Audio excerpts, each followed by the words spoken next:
Assalamualaikum warahmatullahi wabarakatuh, Anandaku yang soleh dan soleha. Apa kabarnya semua, Ananda? Mudah-mudahan kalian semua dalam keadaan sehat dan selalu di dalam lindungan Allah Subhanahu wa Ta'ala. Amin.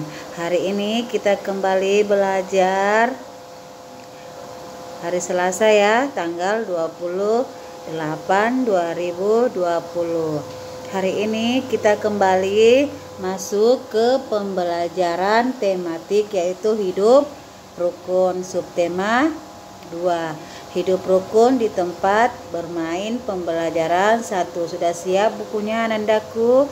Sudah siap menerima pembelajaran hari ini? Oke ya, sudah siap semua ya, alhamdulillah. Nah, coba kalian perhatikan pada gambar berikut. Pada gambar berikut ini ada gambar anak-anak yang sedang bermain layangan. Ada anak-anak yang bermain sepak bola. Ada Anandaku yang sedang main ayunan.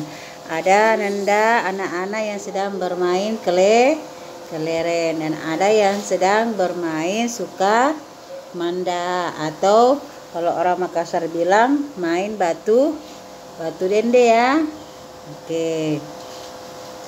Sekarang coba perhatikan dalam teks bacaan Udin. Udin mempunyai banyak teman. Ada Edo, Lani, Made, dan banyak lagi.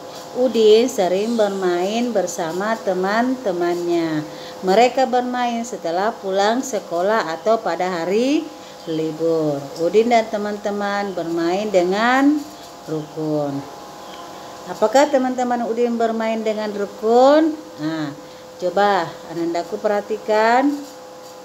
Beri tanda centang pada gambar yang menunjukkan sikap rukun. Ayo coba perhatikan, Anandaku, yang mana yang menunjukkan sikap rukun dalam bermain. Ayo gambar pertama. Nah, coba perhatikan ini ya. Ini gambar pertama. Anak-anak yang sedang bermain kelereng. Apakah mereka bermain dengan rukun? Ya, mereka bermain dengan rukun karena mereka bermain dengan sangat gembira. Jadi ini termasuk contoh sikap rukun dalam bermain. Kita beri tanda checklist atau tanda centang ya. Nah, coba perhatikan gambar yang kedua. Nah, gambar yang kedua ada anak-anak yang sedang bermain sepak bola.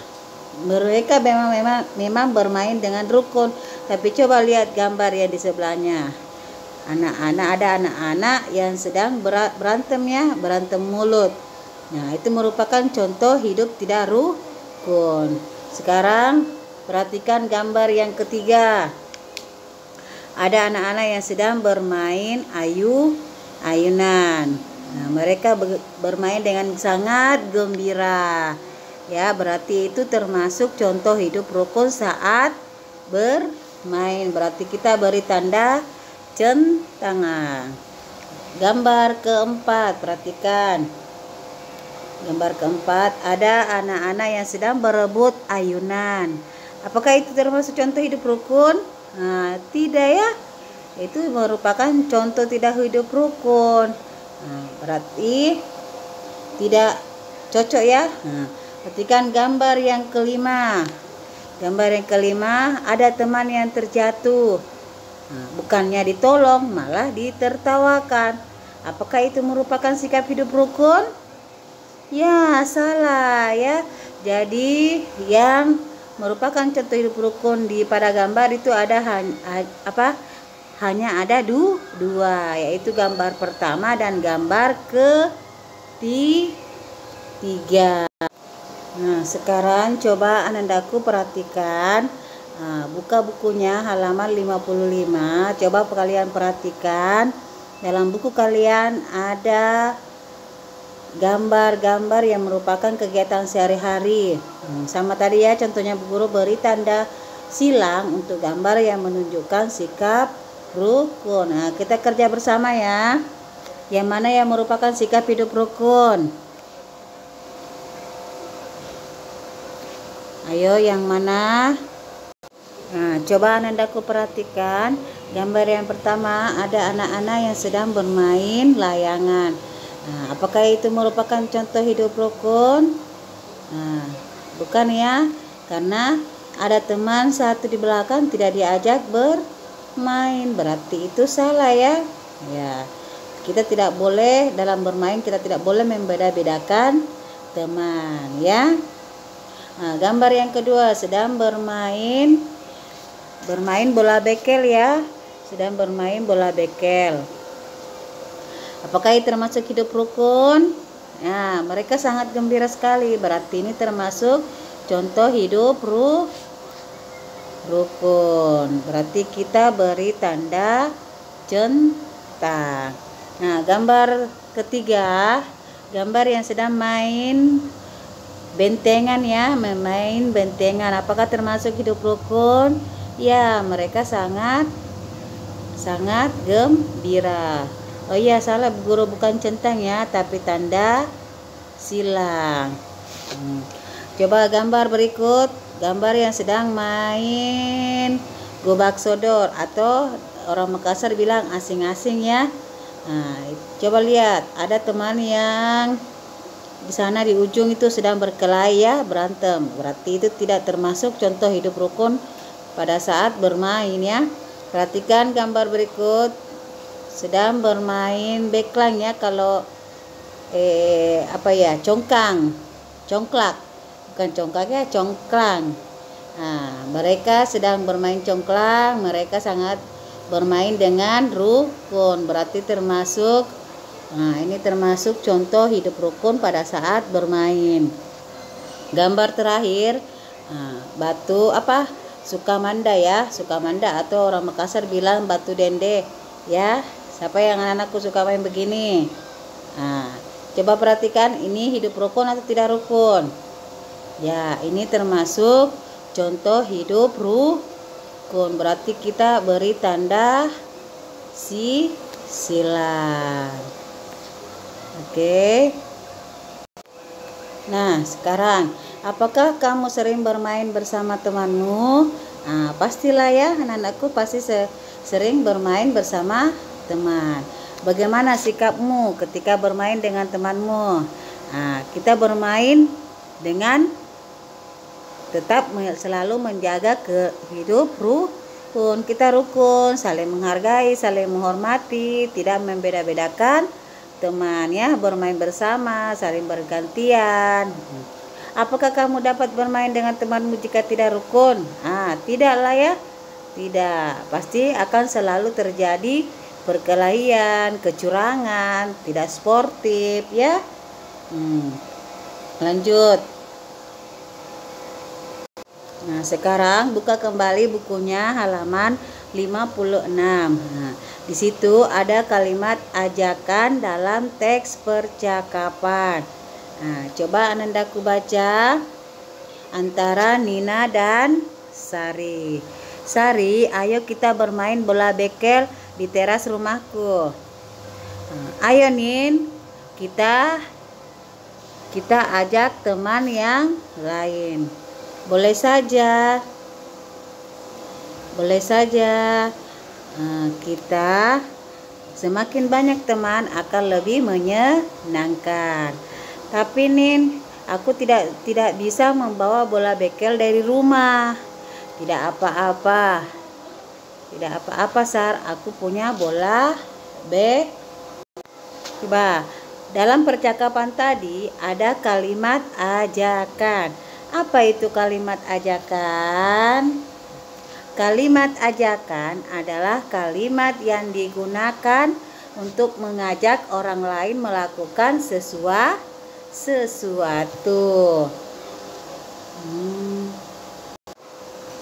Nah, ciri-ciri kalimat ajakan itu adalah kalimat ajakan biasanya ada kata ayo dan mari.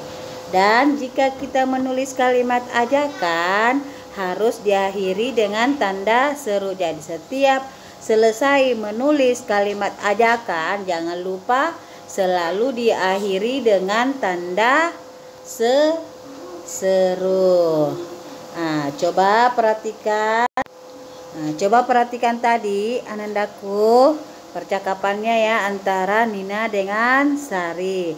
Ada 3 kalimat ya, ada 3 kalimat ajakan yang ada dalam percakapan antara Nina dengan Sari. Ibu guru tugaskan Anandaku tulis kembali kalimat ajakan tersebut pada kolom yang ada di halaman 57 ya. Nah, coba lihat di lapangan teman-teman Udin sedang bermain. Mereka melakukan berbagai permainan. Contohnya misalnya permainan layang-layang. Coba perhatikan gambar gerakan-gerakan anak bermain tersebut. Main tersebut itu bisa kita tirukan ya dalam bermain. Misalnya gerakan tangan, gerakan kaki, dan gerakan kepala. Gerakan saat kita menarik layang-layang itu menggunakan gerakan tangan. Ketika mau menarik layangan pasti kita menggunakan gerakan kaki dan gerakan kepala. Dari gerakan ini kita bisa menggunakan tubuh kita melakukan gerakan tari, menirukan gerak tari kesehariannya, bukan hanya bermain layang-layang, bermain sepak bola, pasti gerak kita menggunakan gerakan kaki, kepala, bermain ayunan. Nah, kita bisa menjadikan sebuah gerak tarian karena gerak tarian di sini adalah tubuh kita ya. Nah, lanjut. Udin dan Edo membawa kelereng. Kelereng Udin ada 115. Kelereng Edo ada 124.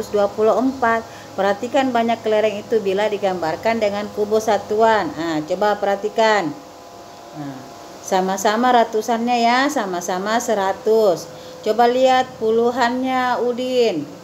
Nah, puluhan Udin itu ada 10 dan satuannya 5. Jadi jumlah kelereng Udin adalah 115. Sedangkan kelereng Edo ada 124. Perhatikan puluhannya. 10 berarti kemarin kan sudah Ibu Guru jelaskan bagaimana cara menentukan nilai tempat ya. Ada nilai tempat ratusan, puluhan, dan satuan. Coba perhatikan puluhannya. Puluhannya Udin ada 10, berarti kelereng Edo puluhannya ada 20. Berarti perhatikan puluhannya 10 kurang dari 20. Maksudnya 10 itu lebih kecil dari 20. Jadi kubus yang lebih banyak sini adalah siapa? Kelereng Udin atau Edo? Kelereng Udin, karena Udin yang pertama ya. Nama Udin yang pertama, berarti dari Udin kita menentukan apakah lebih banyak atau lebih sedikit. Kita membandingkan dari kelereng Udin ke Edo. Jadi kelereng Udin lebih sedikit dari kelereng Edo karena Udin hanya 10 sedangkan Edo 20. Jadi Udin sedikit. Nah, coba beri tanda centang untuk kumpulan benda yang lebih banyak. Nah, coba perhatikan. Yang pertama, kubus pertama nilainya 210 puluhannya 30, satuannya 2. Yang di sebelahnya ratusannya 100, puluhannya 40, satuannya 6. Nah, coba bilangan dalam membandingkan bilangan dapat dibandingkan dengan kata kurang dari lebih dari atau sama dengan. Nah, coba perhatikan lagi. Nah, untuk membandingkan bilangan, kita lihat angka yang ratusan, lalu puluhan, dan satuan. Coba perhatikan, ada dua contoh ya. 568 dengan 421. Nah, coba perhatikan. 568, coba perhatikan dulu. Yang perlu kita perhatikan yang pertama itu adalah nilai tempat ratusannya. Coba lihat. Angka ratusannya yang bilangan pertama itu adalah angka 5. Pada bilangan yang kedua, angka ratusannya adalah angka 4. Nah, jadi dari sini kita sudah bisa bedakan ya. Sudah bisa membandingkan apakah besar atau lebih kecil atau sama dengan. Karena angka 5 lebih dari 4 berarti atau maksudnya 5 ini lebih besar daripada angka 4.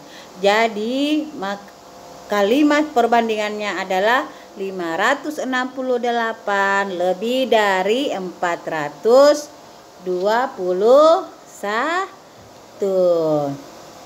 Lalu bagaimana jika angka ratusannya sama? Ayo perhatikan.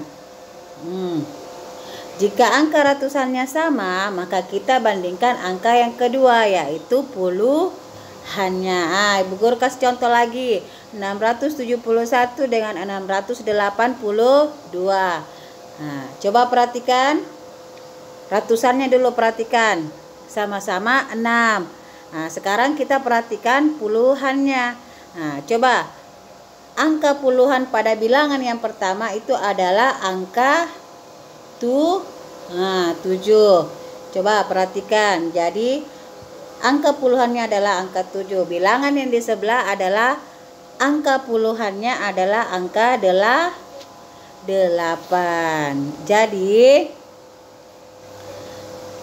Jadi karena angka ratusannya sama, maka kita bandingkan puluhannya. Angka 7 kurang dari atau lebih kecil dari 8, maka kalimat perbandingannya adalah 671 kurang dari 682. Jadi kita mulai membandingkan bilangan dari bilangan yang pertama. Tidak boleh ditukar-tukar ya. Kalau bilangan misalnya 671 yang pertama berarti bilangan yang 671 yang menentukan apakah dia lebih dari atau kurang dari atau sama dengan. Lalu bagaimana jika angka ratusan dan puluhannya sama? Nah, coba jika angka ratusan dan puluhan sama, maka kita bandingkan satuannya. Contohnya bilangan 917 dengan bilangan 913. Coba lihat bilangan ratusannya, sama-sama 9. Coba lihat angka puluhannya, sama-sama 1. Nah, coba perhatikan bilangan satuannya. Nah, yang pertama angka satuannya 7. Nah, coba lihat 7. Nah, bilangan yang di sebelahnya satuannya 3. Jadi karena angka ratusan dan puluhannya sama, maka kita bandingkan satuannya. Angka 7 lebih dari atau lebih besar dari 3. Maka kalimat perbandingannya adalah 917 lebih dari 917 lebih dari 913. Oke.